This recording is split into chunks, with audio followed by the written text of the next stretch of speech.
Abɛi ichonehu Nilee ke kwashiafeemɔ Nilee ema echu ke ehete apuna shinkpao egbe ele koloi efutu ewaile ni emme okunle hu echu ji ye ile kete man le mli he growing fele ni ame acheme ake moni edwemu esakule eba chonbie ni moni bedwemu le ekeole ake bani oba yemini ni le eko ni oba nu wine ni mefutu le eko ka anwo ohe obokwahiahi kono yana wala ni disa ni se komo se oni jaji ohe fo yilo jembale ina ajemu ni moni kan yi walole ina apilamo efo yilole ke oka ehiele eba anyebu shinile lole keji oka ehiele eba asumobu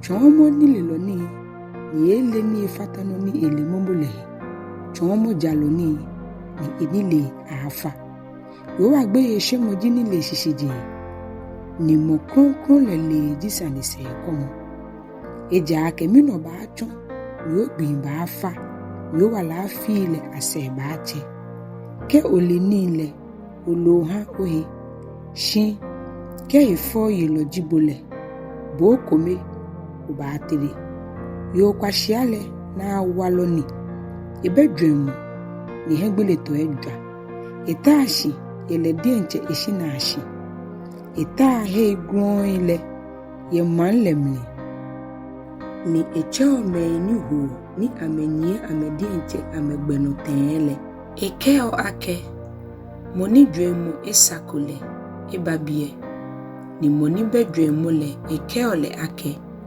nuni ayajule enumongo ni abolo ni ateo ayole eya kono meini ekpe oke ya ewelele ake meife ni ya jenle gboyo amele ake meini akpe kete jen mumule boya jenton ameyole hallelujah.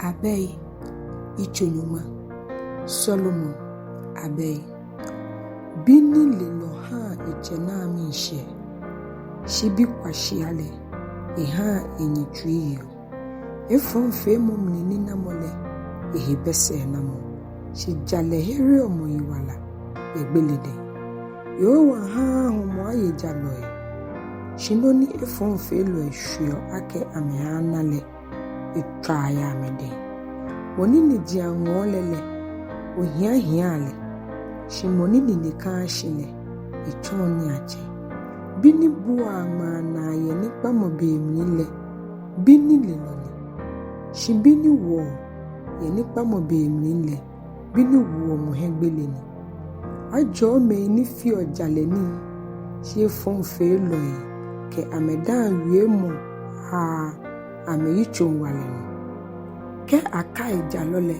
ajole she fonfe lole achin egbe itan ajole nile lokpele okamo she kwashia na afu chehin pata anokwa yelo hin oshishweshwe shi moni beje mbale ayole moni be omuhimele iwo be shi moni ke ekan mole ha twenjole ba jalodan wie mole wala nubuni shi fonfe lo dan wie mo ha yichon wale no nye te obeishi shisumo ha tomo ife ano ni ashishinu lo dan ana Nilee shimoni bedwe mole maaka ekotose Nilee lo ti a Nilee shikwashia dan wie mole eke patamoba ni ache ni ji emo ni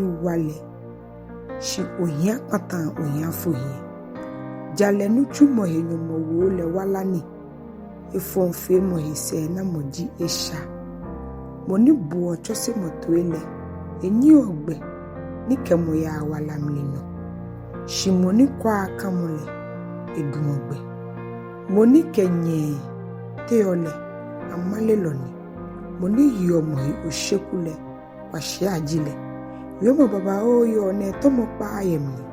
Shimoni le enabu mni momole nile loni. Jalo lile ile etamoju ete kron. Shimo fon dwemole se na mokobehi. Jalo na bule ome baba o shimpa shiale dwemoni ebehi wole egbo. Yo wajo mole no fio moni ache.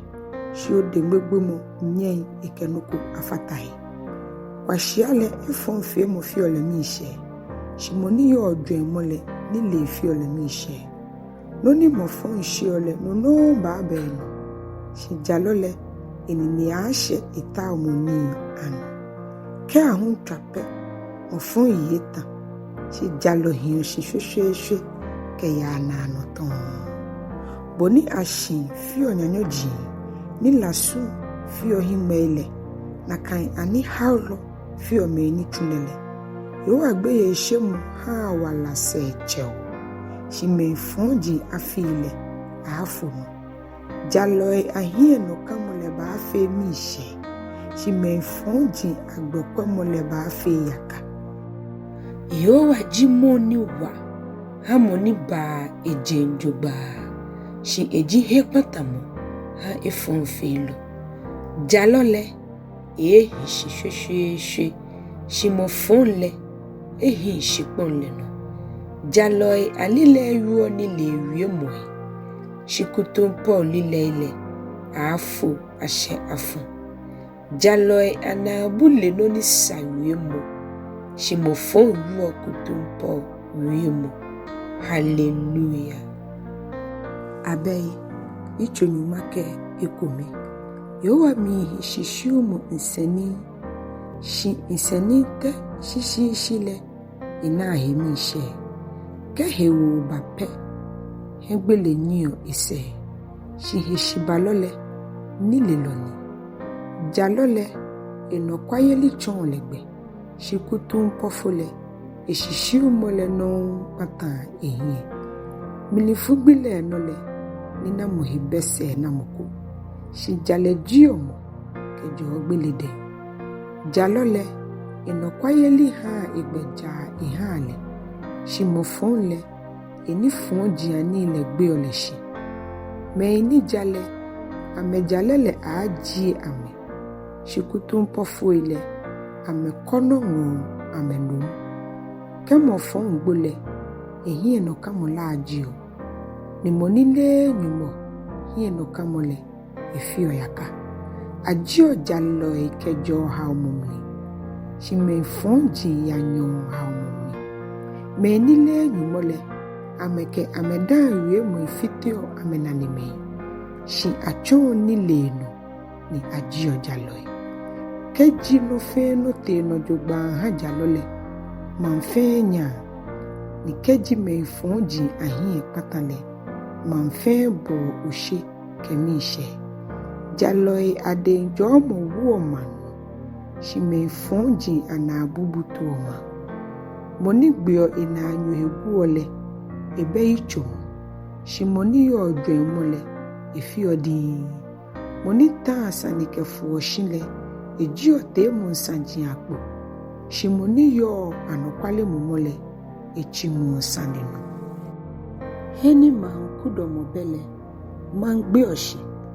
Shi heni nga wulo epi yole. Manfi oshwe. Moni damo ogbosele. Esha ehi. Shi moni ke ehi wo mile.